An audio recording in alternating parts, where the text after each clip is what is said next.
সকালে ঘর ঝাড়ু না দিলে কি কোনো অমঙ্গল হয়? তাহাজ্জুদ নামাজ কি ঘর অন্ধকার করে পড়তে হবে? ওযু করার পর প্রাইভেট অর্গানে হাত স্পর্শ করলে কি ওযু ভেঙে যাবে? ঘরে বিড়াল থাকলে নাকি নামাজ হয় না, এটা কি সত্য কথা? নামাজে আয়াতের অংশ পড়লে হবে কিনা যদি সূরা কাউসারের সমান হয়? বাজারে যে বিভিন্ন নামি দামি ব্র্যান্ডের বডি লোশন এবং ক্রিম পাওয়া যায়, সেগুলো কি ওযু গোসল করার পর ব্যবহার করে নামাজ আদায় করা যাবে? নামাজে দাঁড়ানোর পর নাকি ডান পায়ের বুড়ো আঙ্গুল নাড়ানো যায় না, এটা কি সত্য? যদি কেউ আল্লাহর ওয়াস্তে কিছু চায় তাহলে কি দিতেই হবে? এসব নারীর সন্তান প্রসবের 40 দিনের পরেও রক্ত প্রবাহ বন্ধ না হয়, তারা কিভাবে বাদবন্দি করবেন? গরু ছাগলের বট খাওয়া কি জায়েজ? মানুষ মারা গেলে মাইকিং করা জায়েজ আছে কিনা? ওযু করে সাবান ধরলে কি ওযু থাকবে? আব্দুর রহমান জানতে চেয়েছেন, আমি একজন দর্জি, মহিলাদের পোশাক তৈরি করি। আমি যদি কোনো মহিলাকে তার ইচ্ছা মতো ডিজাইন জামা বানিয়ে দেই আর সে যদি সেটা পরে বেগানা পুরুষের সামনে যায়, দেখে আমার পাপ হবে? যদি এমন হয় যে পোশাকটা বানানোই হচ্ছে পাপের কাজের জন্য, আপনি জানেন, তাহলে সেক্ষেত্রে তাকে সহায়তা হবে তার সেটা তৈরি করে দিলে। সেজন্য এটি তৈরি করার ক্ষেত্রে আপনি ডিনাই করা উচিত, এতটুকু এখতিয়ার অধিকার আপনার থাকা উচিত, এবং ইমানি গায়রত যেটাকে বলে, ইমানি আত্মসম্মান বোধ, সেটা আপনার থাকা উচিত। আর যদি এই লেভেলের সমস্যা না হয়, বরং এটা তিনি বাসায় পড়তে পারেন, তার স্বামীর সামনে পড়তে পারেন, বাহিরে পড়তে পারেন, কি করবেন আপনি জানেন না, তাহলে আপনি খুঁচিয়ে খুঁচিয়ে তাকে জিজ্ঞেস করার কোনো প্রয়োজন নেই, এবং এর কারণে আপনার গুনাহ হবে না। তিনি যদি এটাকে অন্যায় কাজে ব্যবহার করেন, ইনশাআল্লাহ আপনার গুনাহ হবে না। সামিয়া ফেরদৌস জানতে চেয়েছেন, তাহাজ্জুদ নামাজ কি ঘর অন্ধকার করে পড়তে হবে? এর কোনো ভিত্তি আছে কি? তাহাজ্জুদের নামাজ এটা আমরা ঘর অন্ধকার করে লাইট বন্ধ করে পড়তে হবে, এর কোনো ভিত্তি নেই। বরং সেটা আপনার যেভাবে সেভাবে আদায় করতে পারেন। আপনার মনোযোগের জন্য আপনি যদি আলো আধার করে নিতে পারেন, ডিম আলো করে নিতে চান, তো সেটি করতে পারেন, কোনো অসুবিধা নেই। তবে অন্ধকারেই পড়তে হবে এমন কোনো বাধ্যবাধকতা বা নিয়ম নেই। তৌফিকুল ইসলাম জানতে চেয়েছেন, বাথটাবে গোসল করতে প্রয়োজন থেকে অতিরিক্ত পানি খরচ হয়, এটা গোসল করলে কি পানি অপচয়ের গুনাহ হবে? অপচয়ের বিষয়টি আসলে ভ্যারি করে ব্যক্তির বা কোনো সমাজের লাইফস্টাইলের উপরে। আমরা আজকাল গোসলে যে পানিটা ব্যবহার করি, এমনিতে আপনার টেপে যে গোসল করি অথবা শাওয়ারে যে গোসল করি, সেটাও কিন্তু নবী রাসূলুল্লাহ সাল্লাল্লাহু আলাইহি ওয়াসাল্লাম বা সাহাবায়ে কেরাম যে গোসলে পানি ব্যবহার করতেন তার তুলনায় বহুগুণ বেশি। সেদিক থেকে তাকালে এটাকে অপচয় বলতে হয়।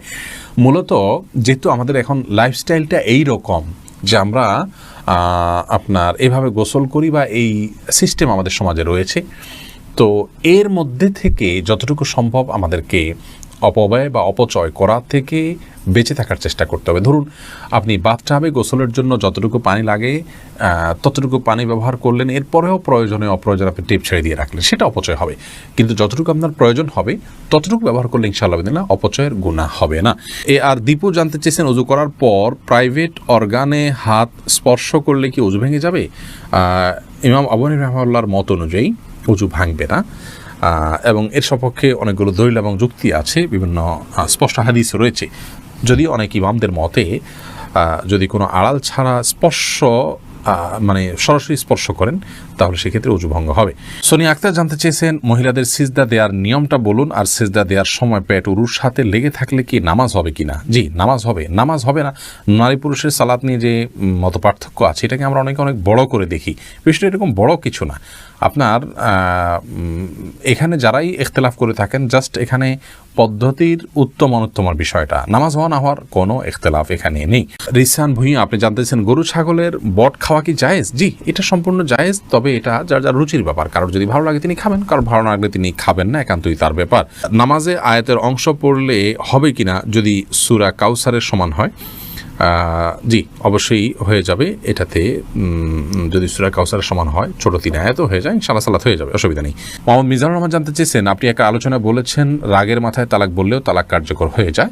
এটা দেখে আমার স্ত্রী আমাকে তালাক দিয়েছে, আপনার কথার কোরআন হাদিসের আলোকে ব্যাখ্যা চাই। নবী করিম সাল্লাল্লাহু আলাইহি ওয়াসাল্লাম বলেছেন, সালাতুন জিদ্দুহুন্না জিদ্দুন হাজলুহুন্না জিদ্দুন, 3টি কাজ মানুষ সিরিয়াসলি করলে যা হয়, দুষ্টুমি করে করলেও তা হয়, এগুলো ঘটে যায়। তার মধ্যে থেকে একটি হলো তালাক। অতএব তালাকের এই বিষয়টি খুবই সিরিয়াস, এটা স্পর্শকাতর। বিধায় রাগের মাথা তালাক দিলেও তালাক হবে। কিন্তু রাগ যদি কারোর এরকম হয় যে রাগের কারণে কি বলেছেন তিনি নিজেও জানেন না, এত বেশি রাগ হয়ে গেছে, তাহলে সেক্ষেত্রে সেটি তালাক পতিত হবে না। তবে আপনার স্ত্রী আপনাকে তালাক দিয়েছেন, স্ত্রী যদি বলেন এইভাবে যে আমি তোমাকে তালাক দিলাম, এভাবে বললে তালাক হবে না।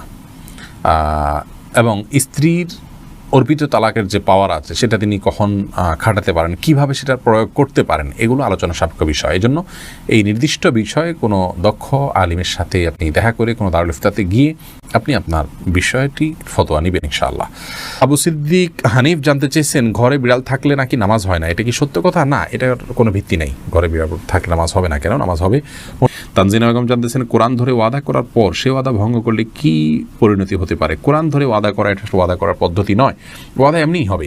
আল্লাহর নামে শপথ করতে চাইলে মুখে বলবেন আল্লাহর নামে আমি শপথ করছি, এটা হলো শপথের সঠিক পদ্ধতি। তাসনিম আরা তাশফিয়া জানতে চেয়েছেন, অজু করে সাবান ধরলে কি অজু থাকবে? কোনো অসুবিধা নেই, সাবান ধরলে অজু থাকবে।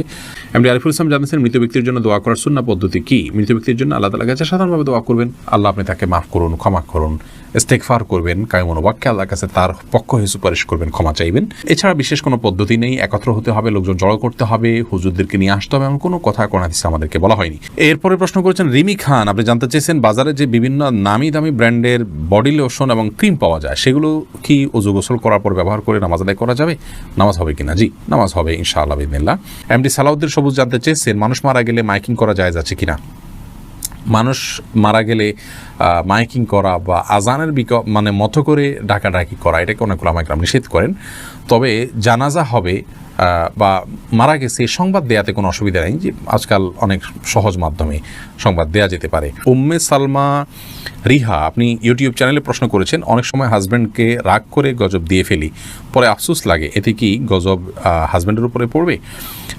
না বোন, এর কারণে হাজব্যান্ডের উপর গজব পড়বে না। কোরআন কারীমের আয়াত থেকে স্পষ্ট বোঝা যায় যে রাগের মাথায় যখন মানুষ এ ধরনের বদদোয়া দিয়ে ফেলে, আল্লাহ রাব্বুল আলামিন সেগুলোকে বাস্তবায়ন করেন না, এবং তবে এটি একটা অন্যায় কাজ। মুমিন কখনো মানে কথায় কথা অভিসম্পাতকারী হতে পারে না। নবী করিম সাল্লাল্লাহু আলাইহি ওয়াসাল্লাম বলেছেন, ঈমানদার কখনো লাআন হয় না, লাআনত করবে, অভিসম্পাত করবে, বদদোয়া করবে কথায় কথা, এটি ঈমানদারের চরিত্র নয়। অতএব সবর এবং ধৈর্যের পরাকাষ্ঠা প্রদর্শন করতে হবে ভালো ঈমানদার হওয়ার জন্য। এসেছে রুবেল, আপনি জানতে চেয়েছেন, এডি থেকে নামাজে দাঁড়ানোর পর নাকি ডান পায়ের বুড়ো আঙ্গুল নাড়ানো যায় না, এটা কি সত্য? না, এরকম কোনো কথা আমাদের জানা নেই, প্রয়োজন হলে নাড়ানো যেতে পারে। যদি কেউ আল্লাহর ওয়াস্তে কিছু চায় তাহলে কি দিতেই হবে? হুসাইন জানতে চেয়েছেন, জি, আল্লাহর ওয়াস্তে বা আল্লাহর নামে আল্লাহর দোহাই দিয়ে কেউ চাইলে তাকে ফিরিয়ে দেওয়া উচিত নয়। যেসব নারীর সন্তান প্রসবের 40 দিনের পরেও রক্ত প্রবাহ বন্ধ না হয়, তারা কিভাবে বাদবন্দি করবেন? 40 দিন পার হওয়ার পরেও যদি রক্ত প্রবাহ বন্ধ না হয়, নেফাস বন্ধ না হয়, তাহলে সেক্ষেত্রে তারা সম্পূর্ণ স্বাভাবিকভাবে সকলে বাদবন্দিকে সম্পাদন করতে পারবেন। সেখানে কোনো আজকাল তো অনেক কিছু ব্যবস্থা রয়েছে যাতে করে ব্লাড যেখানে সেখানে না পড়ে, সে ব্যবস্থাপনা গ্রহণ করার পর তিনি এবাদবন্দি স্বাভাবিক করতে পারবেন। 40 দিনের পরে আর তার ব্লিডিং হলেও তাকে নেফাসে আক্রান্ত বা আপনার এটাকে আপনার প্রসব পরবর্তী যে ব্লিডিং বলা হয়ে থাকে সেটির মধ্যে গণ্য করা হবে না। লাবণ্য, আপনি জানতে চেয়েছেন, সকালে ঘর ঝাড়ু না দিলে কি কোনো অমঙ্গল হয়? সকালবেলা নাকি পুরুষরা ঘুম থেকে ওঠার আগেই ঘর ঝাড়ু দিতে হয়। না বোন, এটা বানোয়াট কথা। হয়তো পুরুষ শাসিত সমাজে নারীদেরকে আপনার কোণঠাসা করে রাখার জন্য বা তাদেরকে কাজে লাগানোর জন্য কেউ তৈরি করেছে, এগুলোর সাথে ইসলামের কোনো সম্পর্ক